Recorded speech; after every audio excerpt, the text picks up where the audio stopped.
Hey, Alistani, welcome back to Teachers Passing Notes. This past week, had the opportunity to travel to Lyndon, Kentucky to meet this woman. Hi, I'm Laura Peavley, and I am an 8th grade math teacher at Westport Middle School, and I just finished my 13th year of teaching.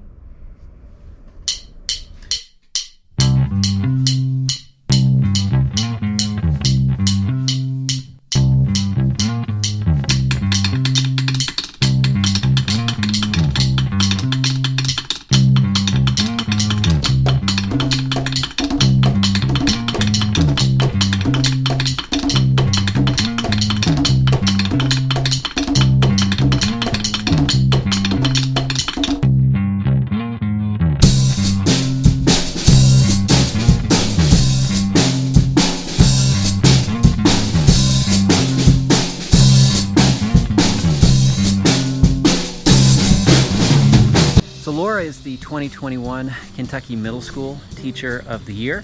So I was really interested to get her thoughts on what she missed the most about teaching coming back into the classroom post-pandemic.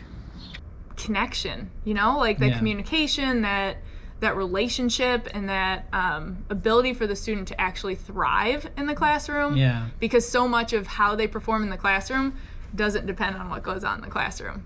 So one of the big reasons why Laura ended up winning Kentucky Middle School Teacher of the Year for 2021, other than the fact that she's a phenomenal educator, is that she's a firm believer in the importance of living in the community where you teach.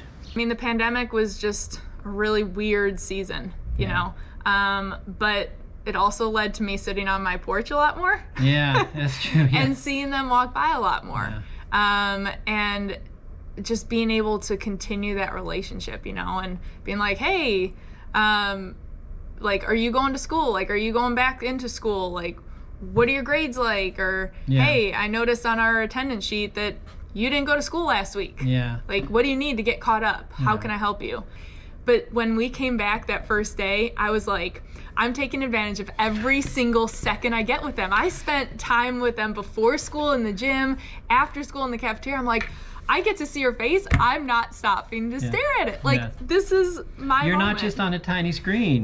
Or I'm not seeing your little skittle. Yeah, you can't turn that off. Exactly. So I took all the pictures. I took all of those memories and just those laughter, those moments. I just embraced it. So Laura's school has time built into the schedule every single day where the students can get together and talk. First of all, as a math teacher, it sometimes is hard to build those connections with the students on a really deep level. Mm-hmm. As an English teacher, you can give them prompts that kind of get to more of an emotional connection, figuring out kind of more of their past and really building that connection, that bridge there. Math teacher, you don't really have that in. Yeah. Get your compass. Right. So one of the things that I have done ever since I learned it, my second year teaching, is something called a care circle. And it's something that's really commonly done in elementary classrooms, but not so much in the middle school classrooms. And it has transformed my students. Because what it is it's no more than 20 minutes a day. So we do it during our advisory classes. When we actually came back from the pandemic, we had a built-in school-wide care time, because learning how to socialize again, that was awkward, right? Because I remember the first time I stood up in front of the class, I'm like, okay, this is a little bit weird. Remember this? So I love the intentionality that Laura and her team took to talk in these care circles every single day. This care circle really teaches them in a structured way how to have fun, how to laugh, and those social parameters. But what it does is it consists of 3 core elements: a greeting, a share, and an activity.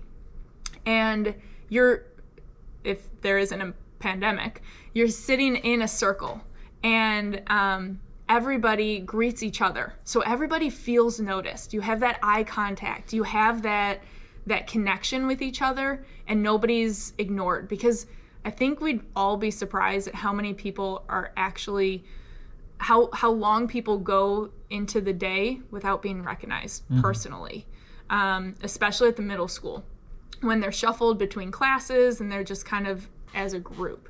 So taking that time to intentionally recognize everybody by a peer, by a teacher, is just really meaningful. So they have that greeting, and then we go into a share. And the share is one where at the beginning of your care time, like in the year, you start with really low risk questions like, oh, which is better, Burger King or Wendy's, or, you know, little things like that. But then you can gradually get a little bit deeper, and then you start tearing down the walls in that that community. And you start asking them, what are you proud of? When is a time that you felt challenged? When's a time you were embarrassed? When's a time that you showed how strong you were? You know, like things like this. And the kids take it to really deep levels.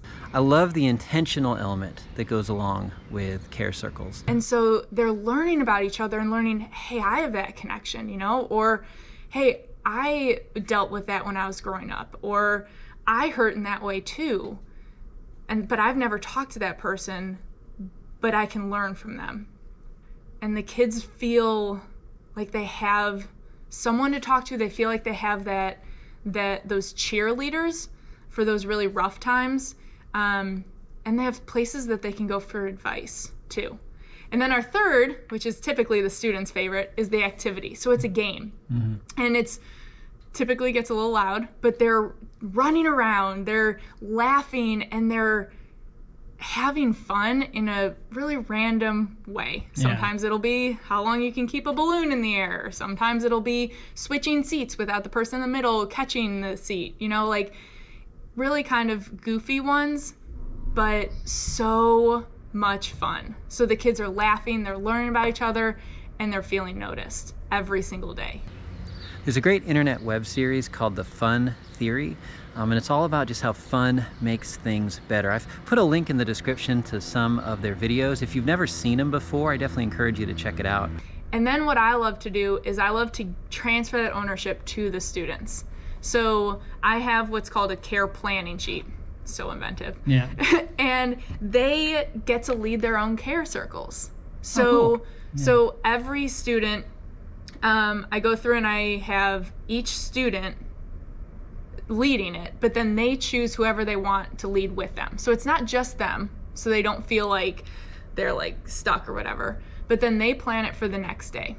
And they take the book and they pick out a greeting, a share, and an activity.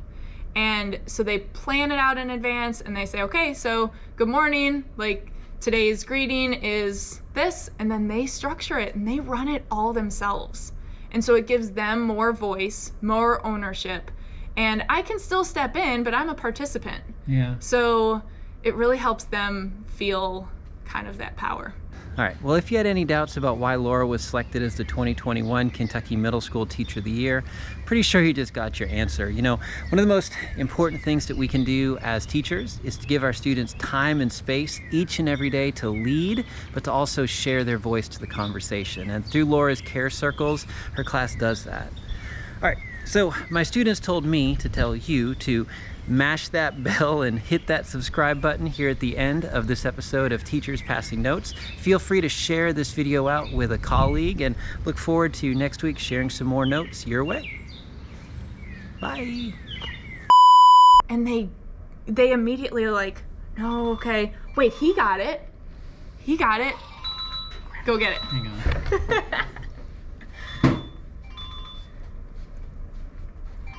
It's a cool ringtone. Oh, thanks. Oh, it's Tony. Tony? You know Tony. I don't know Tony. Oh, Tony Cons? Yeah. Answer it! You know Tony? Hang on. Is it FaceTime? No, it's an Android phone. Hi, Tony. Let me get Laura.